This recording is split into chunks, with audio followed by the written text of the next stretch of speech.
So today we're going to be doing a very simple updo called the French twist. To begin any updo, the easiest thing to do is to curl the entire head so that the updo has longevity. It can last any kind of weather. It can last with wind, humidity, rain, anything. If you have curls in it. Even if you're doing a straight hairdo, you always start this way. Before I actually begin the updo, I'm going to take some of the pieces of hair and I'm going to do back combing or teasing, just so that it has some height and some dimension. So back teasing, I normally just take a section, pull it up, and count to 5, combing back towards the root. You can see that the hair is standing up higher than it would if it was not teased. And I go 1, 2, 3, 4, 5, grab the next section so that it gives it really nice mobility and workability. It becomes basically something that I can sculpt easily to create a form. Form is very important when doing updos.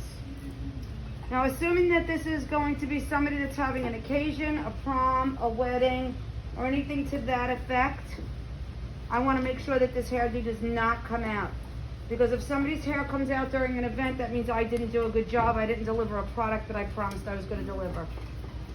So basically all I'm doing is scooping this on top of the head as I back comb. The whole head.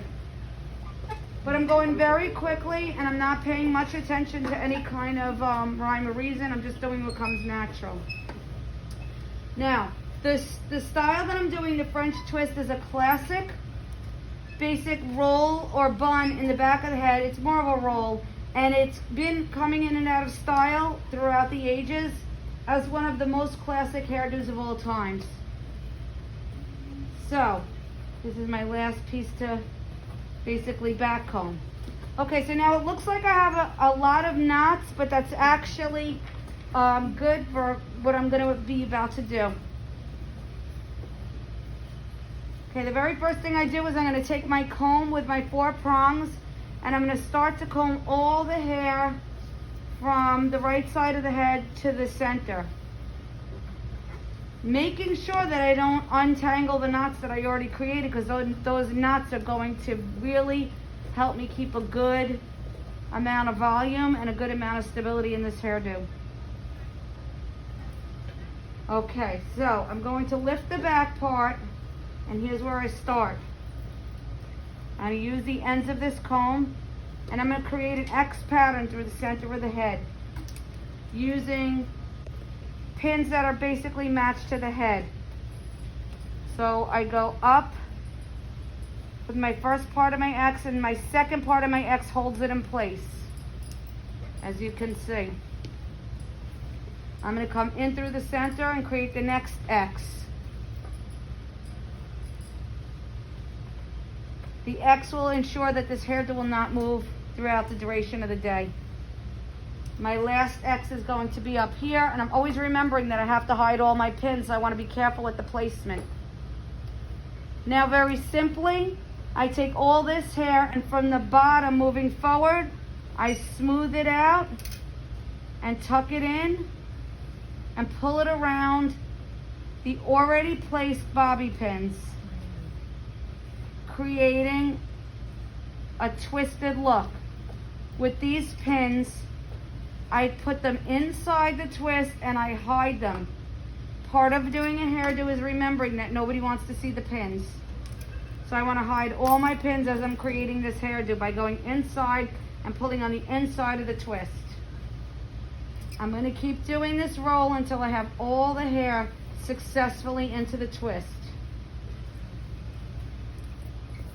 And as you could see, the curl, even though it's straightened out, creates volume and texture necessary for this hairdo to be very sleek.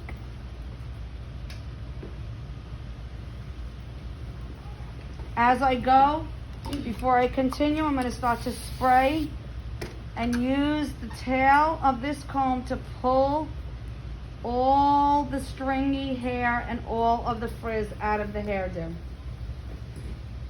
I'm working my way up to the center.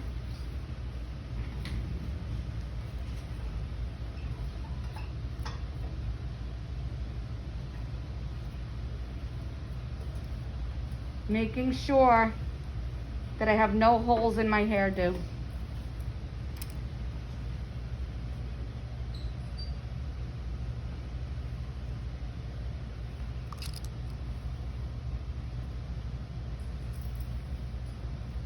You could put pins in any direction, either going up or going down, just ensuring that you cannot see the pins visibly this way. Now, here's the part where I start to really do my detail work by coming in, dragging my hair, making sure everything makes sense and all my angles are pressed inside the hairdo.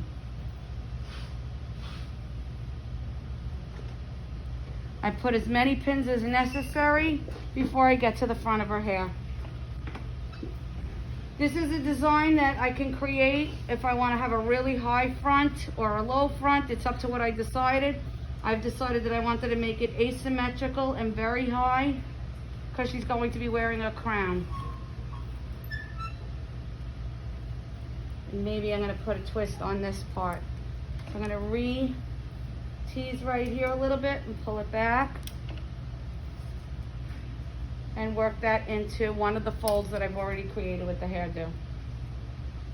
So I'm going to go backwards, tuck it underneath, and put a pin in.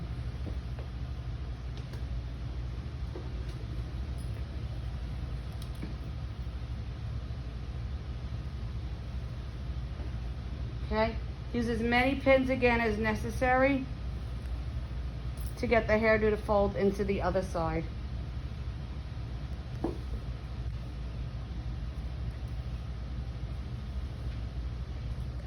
When you're done with your form, you could start to spray it and use your ends of the hair styling comb to pull all of the excess pieces so that in the end your hairdo is neat and perfect and appears to be exactly what you intended it to be, which is a neat, beautiful updo French twist. If you have any straggling hair, you pick it up with these ends and push them back in. These stainless steel prongs are the best for this. And this is your French twist.